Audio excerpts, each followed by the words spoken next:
Que bom que você veio desfrutar desse tempo de comunhão com Deus, comunhão com o povo de Deus. Antes de lermos o texto da palavra, eu queria falar duas coisas. Primeira, queria publicamente agradecer. Não fiz isso semana passada, a gente estava num grupo bem menor, choveu muito antes do culto, desfalcou bastante, mas tivemos um culto abençoado. Mas eu queria publicamente agradecer todos os que vieram ajudar a encapar as Bíblias no último domingo. Foi um tempo fantástico, que bênção que foi, gostoso, de comunhão, um tempo de interação aqui num clima diferente, numa tarefa diferente, porém, em torno da palavra de Deus também. Então, foi muito gostoso. A Paloma estava sentadinha aqui, ó, gravidona, com a barriga desse tamanho, cortando aqui o contact com a tesoura ao contrário. A gente até hoje não descobriu como que ela faz aquilo. Ela segura a tesoura para cá, mas cortou, colou, ficou o tempo todo sentada ali.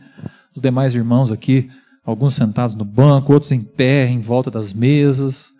Foi um tempo de comunhão, um tempo assim de sonhar com essas Bíblias chegando nas casas que precisam lá em Guiné-Bissau. Então eu queria agradecer muito a todos os que participaram desse mutirão. As Bíblias estão prontas, o presbítero Josué já praticamente empacotou tudo lá para a gente levar.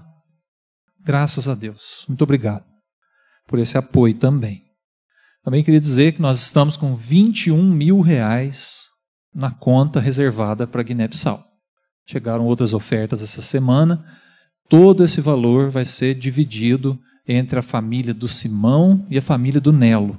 Então nós vamos enviar tudo isso para eles. Eu agradeço também o apoio dos irmãos. No próximo domingo, eu vou tirar um print da conta e prestar contas para a igreja de tudo que a gente arrecadou e tudo que a gente está enviando para eles.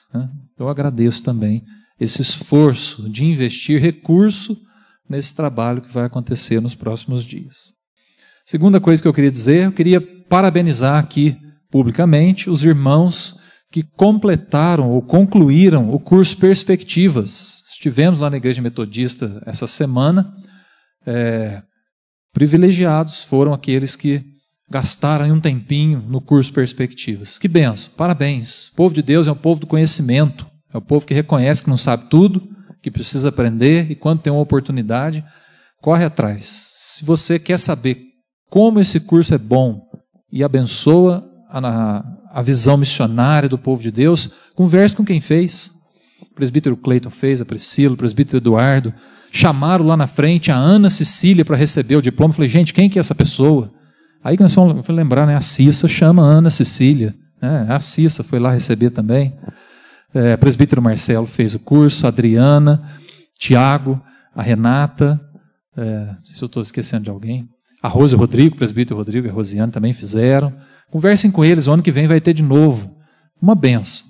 Então, parabéns para quem fez, e o povo de Deus segue aí buscando conhecimento na palavra, conhecimento na forma de pregar o evangelho, na missão. Se você tiver oportunidade, o ano que vem, faça o curso Perspectivas. É muito bom. Agora, então, vamos para a palavra de Deus. Quero que você feche os teus olhos antes de abrir a Bíblia. Feche os teus olhos e repita comigo. Senhor, põe fogo no meu coração. Senhor, põe fogo no meu coração. Senhor, põe fogo no meu coração. Amém. Amém. Segundo livro das Crônicas, capítulo 16.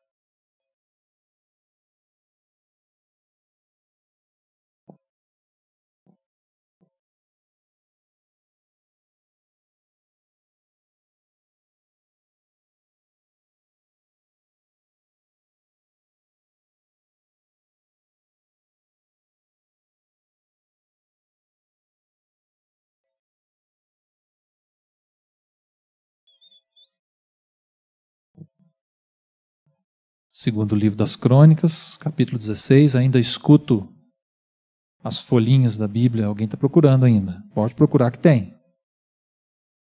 Bastante gente corre de Crônicas, né? Tem uma genealogia muito extensa lá no começo. Eu estou lendo primeiro Crônicas. Estou lendo.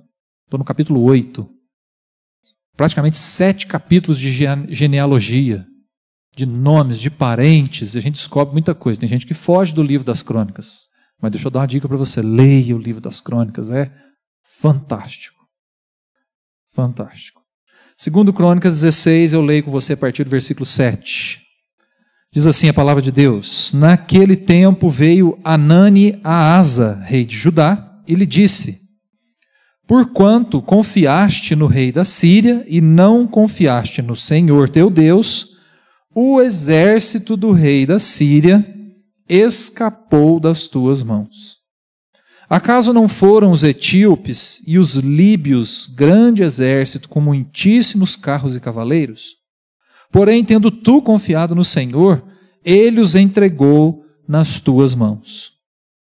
Porque quanto ao Senhor, seus olhos passam por toda a terra para mostrar-se forte para com aqueles cujo coração é totalmente dele. Nisto procedeste loucamente. Por isso, desde agora haverá guerras contra ti.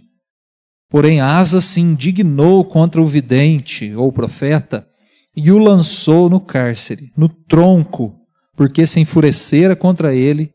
Por causa disso, na mesma ocasião, oprimiu Asa alguns do povo. Até aqui.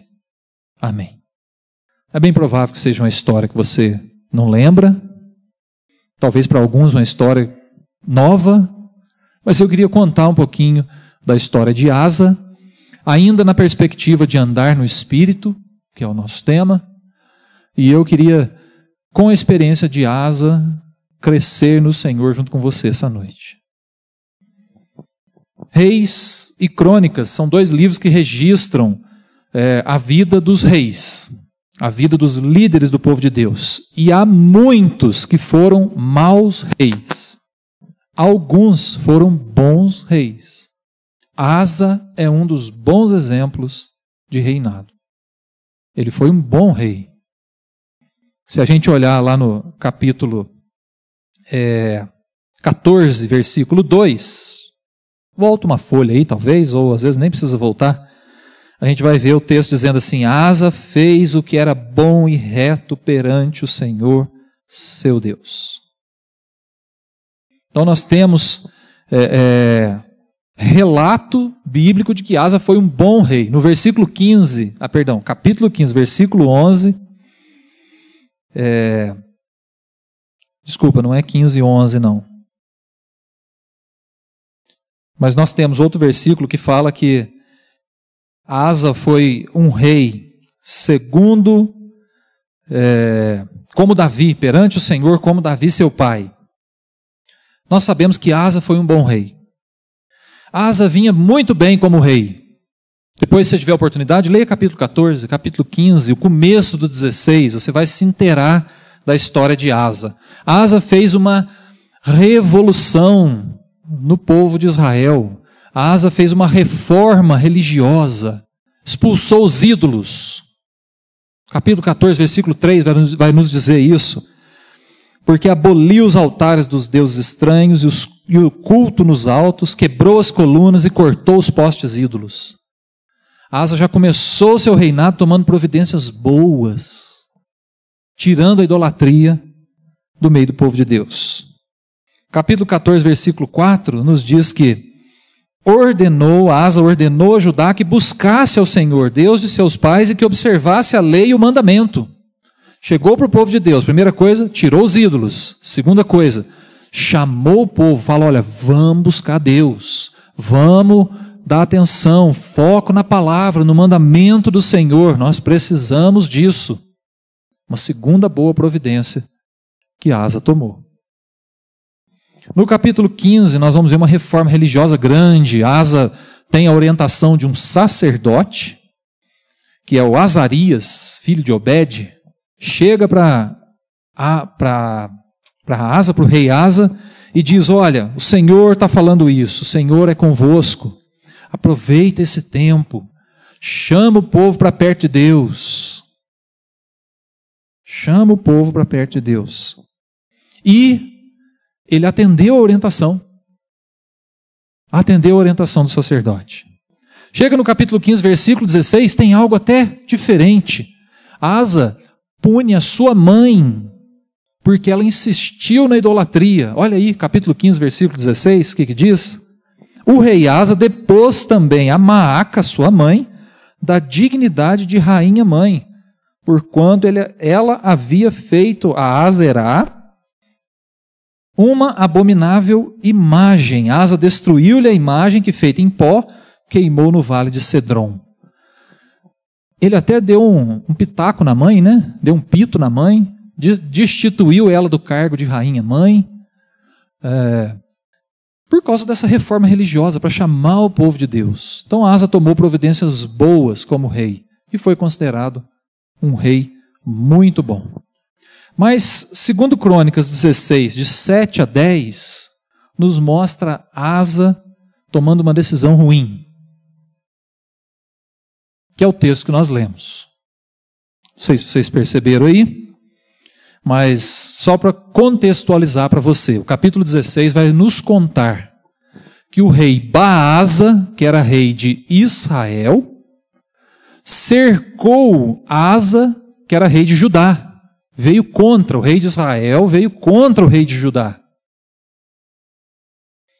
E Asa, ao invés de pedir socorro para Deus, pediu socorro para o inimigo, que é o rei da Síria. Então veio esse profeta, esse vidente Anani, ou Anani, veio dar uma palavra para Asa e falar: olha, você agiu loucamente, porque você vinha muito bem, você trouxe reforma religiosa para o povo, você chamou o povo para buscar a Deus, você chamou a atenção do povo para voltar os olhos para o mandamento do Senhor. Agora, diante de um problema, ao invés de você recorrer a Deus, você recorre ao rei inimigo. Então Asa vinha muito bem, mas tomou uma decisão ruim, e leva uma prensa de um profeta. Leva uma prensa de um profeta. O rei Baasa, que estava cercando Judá, cercando o rei Asa e Judá, ele tinha, na verdade, um conluio ali com o rei da Síria. Só que Asa vai lá e compra o favor do rei da Síria. Pega ouro, pega prata, tudo que ele tem, né?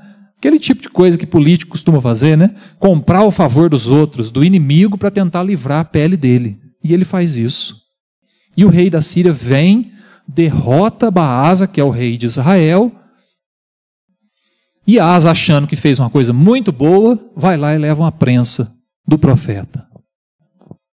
E uma prensa caprichada.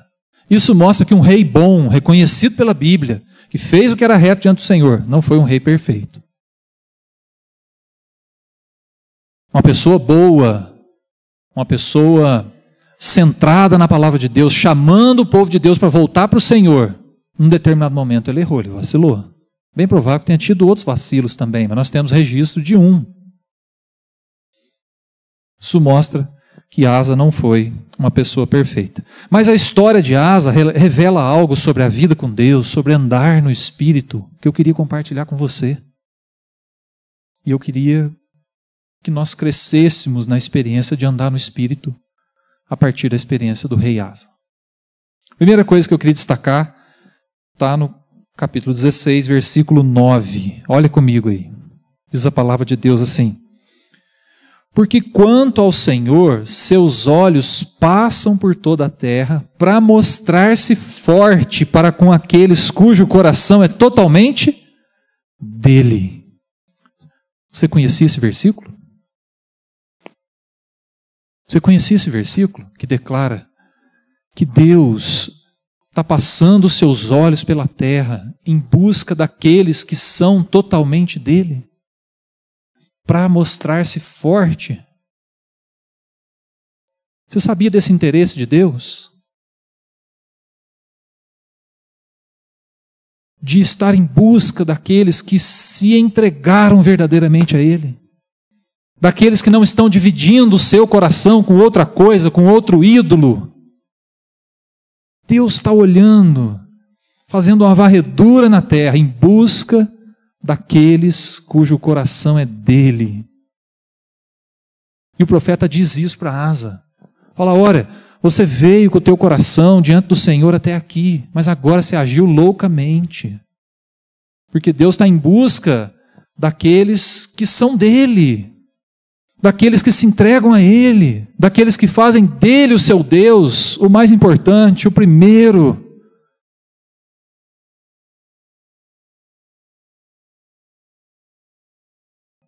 Deus quer encontrar corações entregues, corações quebrantados. Cabe uma pergunta aqui. A quem pertence o seu coração? A quem nós pertencemos? Você tem propriedade para dizer, eu sou do Senhor? Meu coração é dele? Eu já entreguei meu coração para ele? Nada, nenhuma outra coisa ocupa o lugar de Deus no meu coração. Nem riqueza, nem família, nem a minha própria vida, nem filhos, nem bens materiais, nada ocupa o lugar de Deus no meu coração. Você tem autoridade, propriedade para dizer isso? Pois é em busca desses que Deus está. É em busca desses corações entregues, corações que fizeram de Deus o objeto mais importante da sua vida.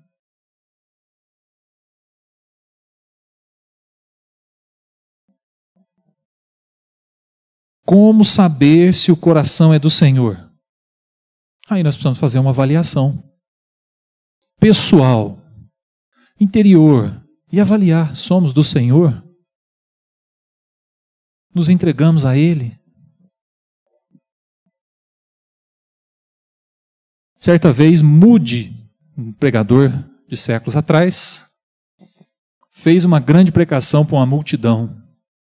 Trouxeram para ele, quando ele fez o apelo, trouxeram para ele um aleijado, uma pessoa que não tinha nenhuma das duas pernas. E esse homem virou para Moody e falou assim, será que Deus aceita meio homem? E Moody falou assim, se você entregar todo o seu coração, você é do Senhor.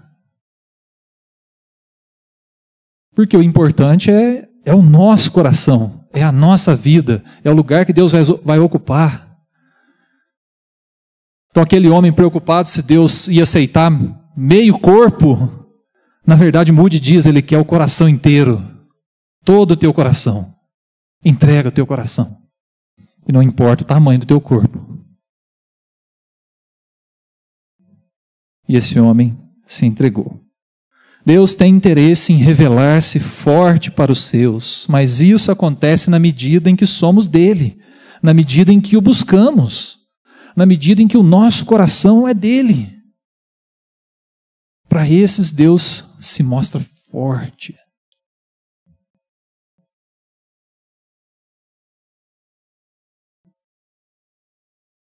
Crônicas registra aqui uma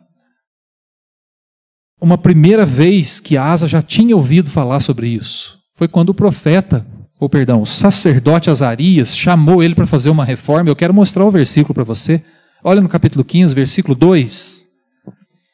Quando Azarias chega para o rei Asa, diz assim, este Azarias saiu ao encontro de Asa e lhe disse, ouvi-me, Asa, e todo Judá, e Benjamim, o Senhor está convosco, enquanto vós estáis com ele. Se o buscardes, ele se deixará achar. Porém, se o deixardes, vos deixará.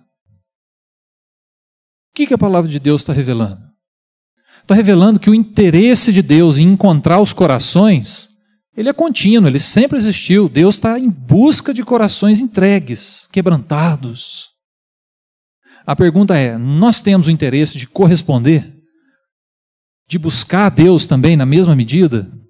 Então a palavra de Deus está dizendo que na medida em que nós buscamos a Deus, Ele já está aguardando para nos encontrar. Para encontrar o coração sedento, o coração quebrantado, entregue. Mas se nós não o buscarmos, por que Ele vai se revelar forte para quem não tem interesse em buscá-lo, entregar o seu coração? Então a primeira coisa, que eu queria destacar para nós essa noite é que Deus está em busca de corações entregues, corações quebrantados. Saiba disso. Deus está olhando, passando seus olhos pela terra em busca desses corações para se mostrar forte para essas pessoas. Segunda coisa que eu queria compartilhar com você, ainda no capítulo 16, versículo 9, que nós lemos: porquanto ao Senhor seus olhos passam por toda a terra para mostrar-se forte para com aqueles cujo coração é totalmente dele.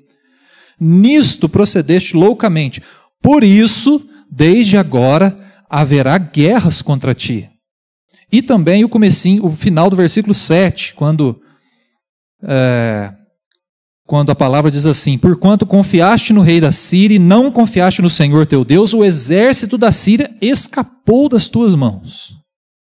Então o que o profeta veio dizer para Asa? Ele veio dizer: você tomou uma decisão tão ruim, mas tão ruim, que foi aliar-se com o rei inimigo, e eu quero dizer para você que Deus ia entregar para você o exército desse rei inimigo, o maior exército que havia na época, o exército sírio. Deus tinha planos para Asa de conquistar esse exército. E haveria paz, não viria guerra contra Judá. Mas por causa da decisão ruim de Asa, ele perdeu a conquista e guerras vieram depois disso. Sabe o que eu aprendo aqui? Viver bem o ordinário para a gente experimentar o extraordinário. Asa perdeu o foco do ordinário e deixou de experimentar o extraordinário. O que é ordinário? Ordinário é aquilo que comumente acontece, que se repete com frequência. Escovar o dente é uma prática ordinária, não é? O que é extraordinário? Fazer um canal. E é um extraordinário ruim, né? É caro, dói, mas é o extraordinário. O ordinário, aquilo que se repete, é escovar o dente. Almoçar, é ordinário ou extraordinário? É ordinário. O que é extraordinário? Levar a família para almoçar fora.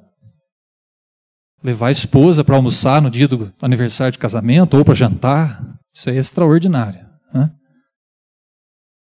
E é bom, né? Muito bom. Ordinário é aquilo que se repete. Notem, meus irmãos, que Asa vinha numa disciplina espiritual boa, chamando o povo para perto de Deus, consultando a Deus, levando o seu coração, o coração do povo para o Senhor. Mas chegou na hora de tomar essa decisão importante, ele saiu do ordinário, ele quebrou aquela sequência e ele deixou de experimentar o extraordinário. E eu queria dizer para você, não tem como experimentar o extraordinário se a gente não fizer bem o ordinário. Porque a gente não vive só de milagre. Ah, pastor, mas aquela experiência, aquele milagre foi fantástico na minha vida. Mas o que sustenta é o ordinário. O que sustenta a caminhada é aquilo que acontece no dia a dia. É a busca constante. É o coração que é do Senhor e está sedento pelo Senhor e está buscando o Senhor. É isso que sustenta a caminhada. Sem isso, a gente não vive nem o extraordinário. E fala a verdade, a gente gosta do extraordinário, não é? A gente quer ver o extraordinário, a gente quer ver o mar abrir, a gente quer andar por cima da água, a gente quer ver aquilo que a gente não costuma ver. O extraordinário chama a atenção. Mas o que sustenta é o ordinário. Exemplo. Noé. Qual foi o extraordinário na vida de Noé? Construir a arca. Mas se a gente lê a palavra, a gente vai ver lá que Noé era homem justo e bom, no meio de uma geração corrupta. Noé achou graça diante do Senhor. Noé andava com Deus. O que é isso? Ordinário. É a vida com Deus. É a busca. E num determinado momento Deus chama Noé para viver o extraordinário. Coisa grande. E que precisava do ordinário também, né? Cá entre nós. Demorou 100 anos para construir a arca. Mas ele viveu o extraordinário. Porque viveu bem o ordinário.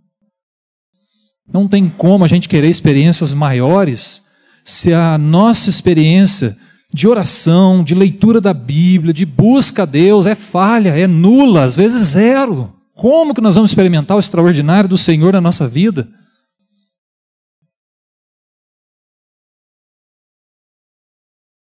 Essa experiência de Asa revela essa tendência humana de querer o extraordinário, mas de ter dificuldade e de compromisso com aquilo que é ordinário, aquilo que deve acontecer sempre, com frequência, com disciplina. Quer ver um outro exemplo? Abraão. Abraão foi chamado por Deus para viver algo extraordinário. Ele nem sabia o que era, porque Deus não falou. Só falou, sai da tua terra, deixa a tua parentela, vai para onde eu vou te mostrar. De ti farei uma grande nação, se tu uma bênção. Tinha algumas palavras, era para viver o extraordinário. Mas o que a gente pressupõe? Que Abraão tinha vida com Deus. A ponto de Deus chegar para ele e falar, sai da tua terra. Ele vivia o ordinário. Daniel. Qual que é a experiência de Daniel extraordinária que a gente mais conta para as crianças? Daniel na cova dos leões. Por que Daniel sobreviveu aos leões? Porque ele tinha vida de oração, era homem de Deus, ele buscava Deus, o ordinário estava em dia, então ele viveu o extraordinário. E nós temos aqui Asa, que vinha bem, mas falhou no ordinário e deixou de viver o extraordinário. E eu queria perguntar para você, você quer experimentar coisas extraordinárias? Experiências com Deus marcantes? Invista no ordinário. Invista naquilo que não pode faltar. Invista naquilo que alimenta. Invista naquilo que sustenta. O arroz com feijão. Jovem gosta de acampamento, né? Acampamento é extraordinário. Mas o que sustenta uma juventude, a juventude de uma igreja, é relacionamento, é compromisso, é participação, é participar da reunião de jovens, é participar da escola dominical. É isso que sustenta uma juventude. O acampamento vem como um extraordinário, para somar. Mas a gente quer só o extraordinário, não é? Então, é Deus chamando você, me chamando, para a gente andar no Espírito, percebendo que Ele está em busca de corações entregues. Deus está sondando a terra em busca de corações quebrantados, corações que sejam dele. E para esses que vivem bem o ordinário, Deus tem coisas extraordinárias. Saiba disso. Deus tem para nós coisas extraordinárias, desde que a gente viva com disciplina, com constância, com vontade, com sentido, o ordinário, aquilo que não pode faltar, aquilo que realmente sustenta. Então eu preciso perguntar para você, como é que está a tua vida ordinária com Deus? Como é que está a tua vida de oração, de leitura da palavra, de busca? Você tem sede de Deus? Você é esse coração entregue, quebrantado? Quando você vem no culto, você diz, Senhor, ministra para mim, me acha, me encontra.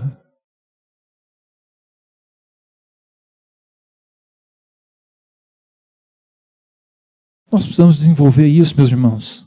Desejo pelo extraordinário, mas compromisso, fidelidade com o ordinário, que é aquilo que sustenta, é aquilo que nos mantém de pé. Nos mantém de pé. Para esses, Deus quer se mostrar forte. Para esses, Deus tem algo a mais. Para esses, Deus tem o extraordinário. Asa perdeu a conquista do maior reino do seu tempo. E guerras vieram contra ele e o seu povo. Porque ele falhou no ordinário. Ele falhou em buscar Deus. Ao invés de buscar Deus, buscou o inimigo. Ao invés de confiar no Senhor, que já tinha livrado a vida dele, já tinha dado vitória. Com 300 mil homens, ele venceu um exército de 1 milhão. Leia o capítulo 14, vocês vão descobrir essa história.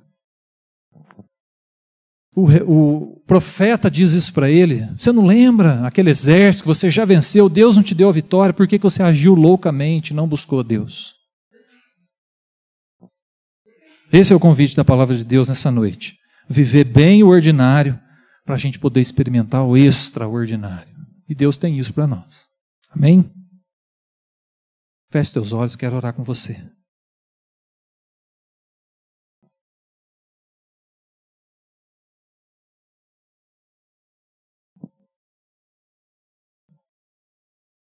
Quero que você reflita sobre a sua vida. Seu coração, o coração do Senhor, pertence a Ele? Ou tem algo dividindo o espaço do seu coração? Tem alguma coisa ocupando o espaço de Deus? Pode ser um bem material, pode ser riqueza, pode ser uma pessoa, pode ser família, pode ser um desejo pessoal.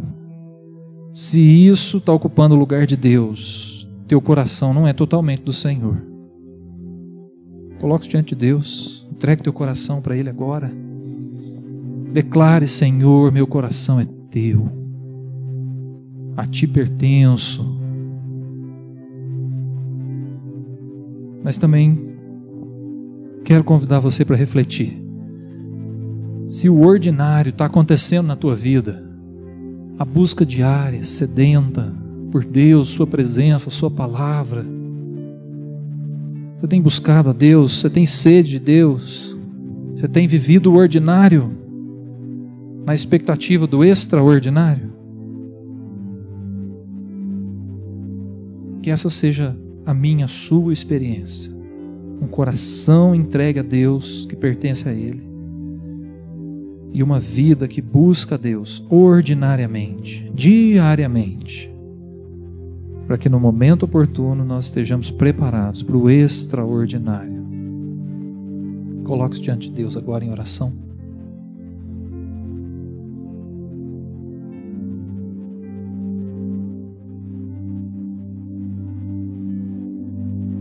Senhor, nada se compara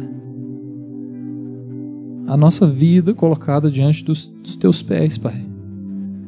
Não há lugar melhor para a nossa vida, para a nossa família, do que no centro da Tua vontade. Oh Deus, é aí que nós queremos estar. É aí que nós queremos conduzir a nossa vida, no centro da Tua vontade. Por isso, se há alguma coisa no nosso coração, no coração de alguém aqui essa noite, Pai, dividindo esse espaço, roubando o Teu espaço, ó Deus, em nome de Jesus, trabalha esse coração, quebra essa barreira, derruba esse ídolo, para que os corações aqui sejam Teus. Nós queremos ser corações sedentos, que Te buscam ordinariamente, diariamente, constantemente, certos de que o Senhor nos ouve, o Senhor fala conosco. Nós Te queremos, Pai, todos os dias. Queremos essa vida ordinária contigo, essa experiência de andar no Espírito todos os dias, para experimentar também o extraordinário. Age nas nossas vidas, Pai. Traz esse deleite gostoso, dessa busca incessante pela Tua presença, Pai. Nós queremos nos deleitar em Ti.